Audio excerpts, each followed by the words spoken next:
Assalamualaikum warahmatullahi wabarakatuh. Perkenalkan, nama saya Hini Dwi Rizka, absen 10 dari kelas 11 IPS 3. Di sini saya akan menjelaskan tentang salah satu konflik yang berada di Timur Tengah, yaitu Perang Afghanistan.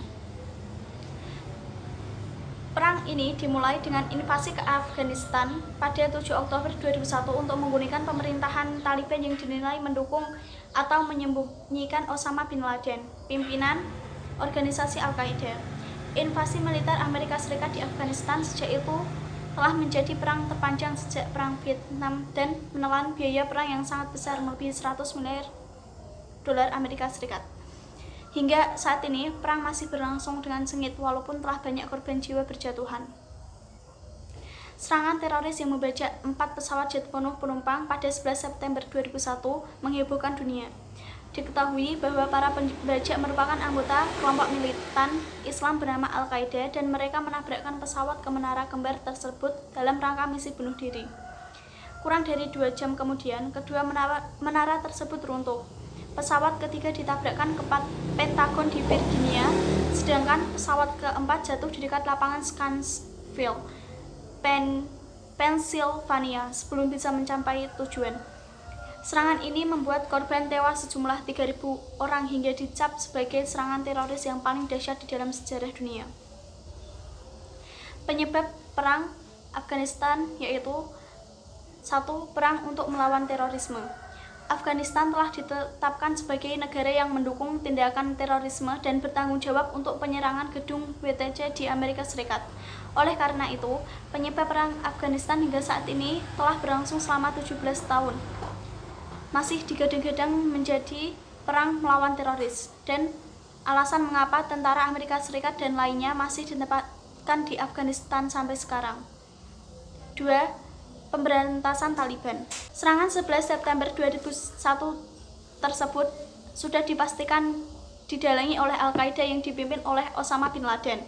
Akan tetapi, tentara NATO dihalangi oleh kelompok Taliban untuk menemukan markas Al-Qaeda di Afghanistan.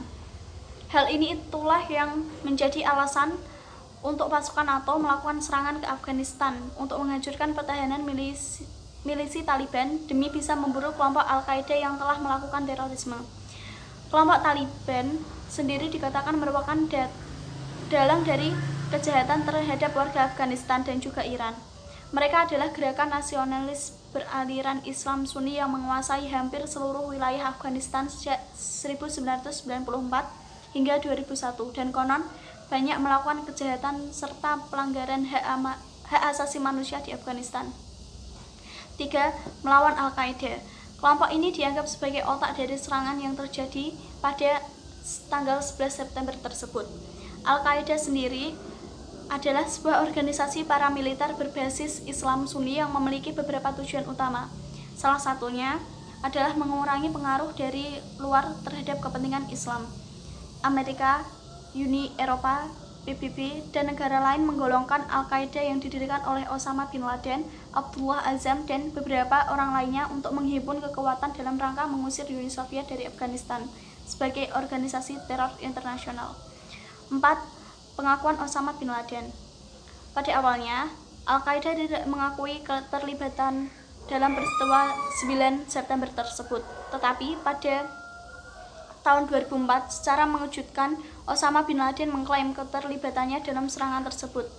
Alasan ia mengaku adalah karena Amerika Serikat mendukung Israel, penempatan tentara Amerika Serikat di Arab Saudi, dan juga masalah sanksi terhadap Irak. Pernyataan ini kemudian direspon oleh Amerika Serikat dengan memerangi terorisme dan menyerang Afghanistan. Dampak Perang Afghanistan antara lain: 1. Perubahan politik internasional. Dampak dari serangan 11 September turut mempengaruhi politik internasional secara mendasar. Tidak sedikit negara yang kemudian bergerak untuk mengembangkan dan memperluas perlawanan terhadap terorisme. Sebab walaupun aksi terorisme berawal dari ketidakpuasan terhadap pemerintah, maka tidak lantas membuat rakyat sipil harus menjadi korban dari teror tersebut, baik itu oleh aksi pemerintah ataupun oleh para oposisi atau pemberontak. 2. Dampak ekonomi. Perang Afghanistan bisa dikatakan berada di posisi nomor 2 setelah Perang Dunia II yang telah menyebabkan inflasi sebesar 4,1 triliun dolar. Dampak secara ekonomi khususnya dirasakan oleh warga Amerika Serikat, terutama yang memiliki keluarga yang ditugaskan di Timur Tengah. Dari tanggung biaya yang pengobatan keluarga yang terluka karena perang dan juga yang kehilangan pekerjaan karena harus merawat keluarganya. Peran Indonesia dalam Perang Afghanistan ini adalah Indonesia sebelumnya mengajukan dibentuknya Komite Ulama Tiga Negara yang diharapkan dapat menjadi sebuah mekanisme efektif untuk mewujudkan perdamaian di Afghanistan. Indonesia dengan serius menawarkan solusi perdamaian di Afghanistan. Hal ini disampaikan saat Presiden Joko Widodo berkunjung ke Kabul di akhir bulan Januari. Hampir 1 bulan kemudian Wakil Presiden Yusuf Kala ikut hadir dalam proses damai di Afghanistan. Indonesia memberikan ruang kepada para pihak yang bertikai untuk bertemu di Indonesia. Peran organisasi dalam mengatasi perang di Afghanistan ini adalah Misi Bantuan Perserikatan Bangsa-Bangsa di Afghanistan atau dalam bahasa Inggris United Nations Assistance Mission in Afghanistan atau UNAMA adalah sebuah misi politik PBB yang didirikan atas pemerintah Pakistan untuk membantunya dan rakyat Afghanistan dalam menghimpun perdamaian dan pembangunan. To fight and conquer in our hours battle is not supreme excellence. Supreme excellence consists in breaking the enemy's resistance without fighting. Sekian penjelasan dari saya. Bila ada kata yang salah, mohon maaf. Wassalamualaikum warahmatullahi wabarakatuh.